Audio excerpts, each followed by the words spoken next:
I saw that same sense of disappointment and indignation on the faces of the many individuals who came to our committee to appeal to our sense of justice and religious tolerance.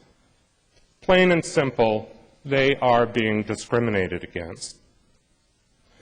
Weighed against this clear manifestation of discrimination, in committee we heard speculation after speculation about the possible abuses that would ensue if this discrimination were lifted.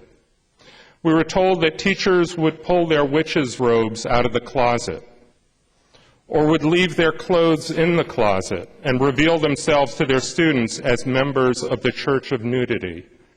Yes, colleagues, you had to be there to believe it.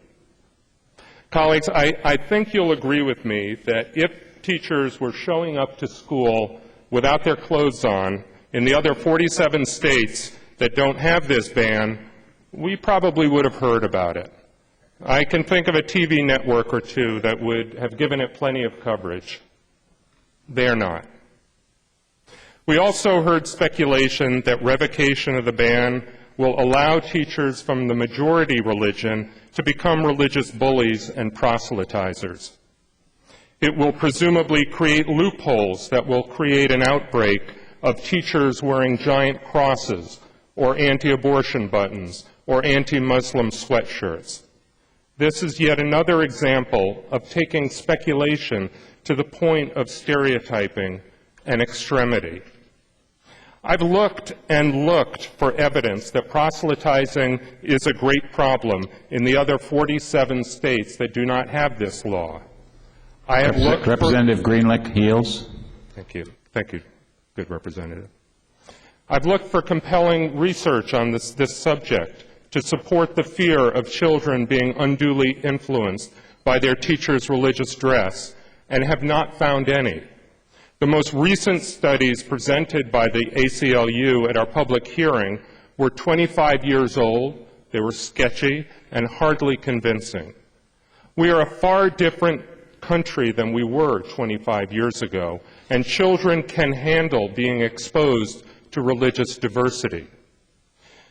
Colleagues, the Department of Education already has adequate anti-proselytizing rules in place that are backed up by the Establishment Clause of the First Amendment.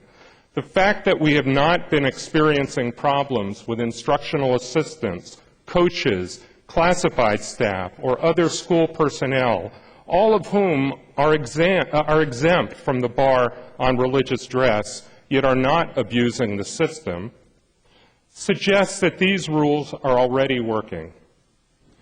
Nevertheless, to further allay concerns, the amended bill clarifies and strengthens the expectation that districts enforce the ban on proselytizing and keeps the classroom a neutral place.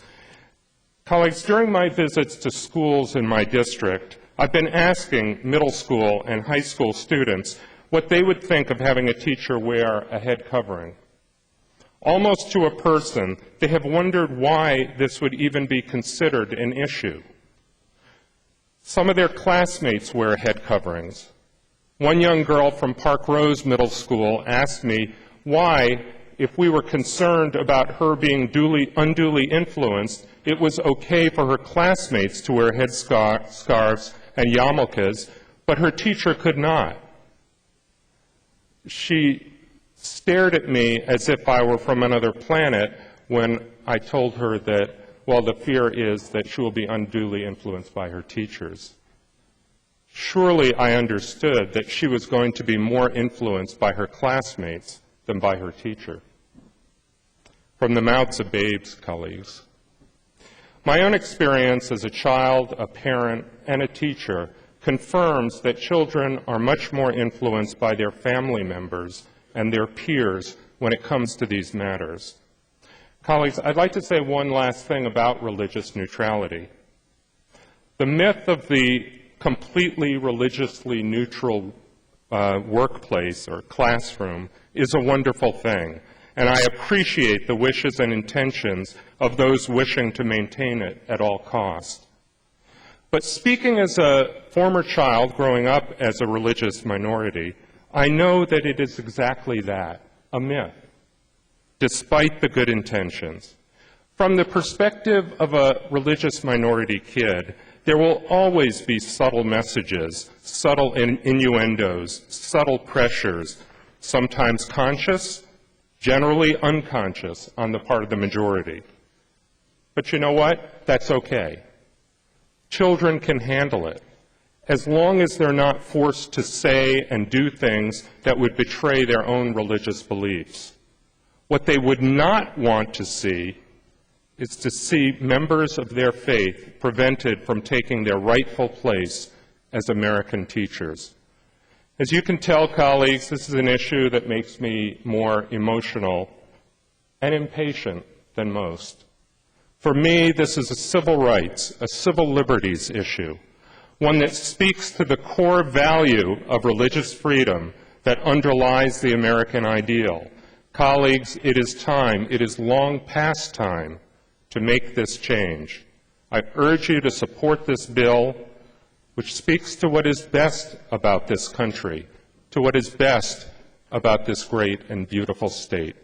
Thank you. Further discussion? Seeing none, Representative Hunt, do you wish to close? Yes, thank you, Mr. Speaker. Just briefly, colleagues, we've got a great opportunity today to send a very clear message to Speaker Casper K. Kubley and to all Oregonians, past, present, and the generations to come, that it's a different era in Oregon today. That we don't need to sacrifice one constitutional right, religious free exercise, for another, religious neutrality. Let's vote for both today. Let's vote to keep those in tandem. Let's vote to make it clear that we're going to judge our teachers based on their ability to teach, not based on who they are and based on their faith. Let's vote for House Bill 3686.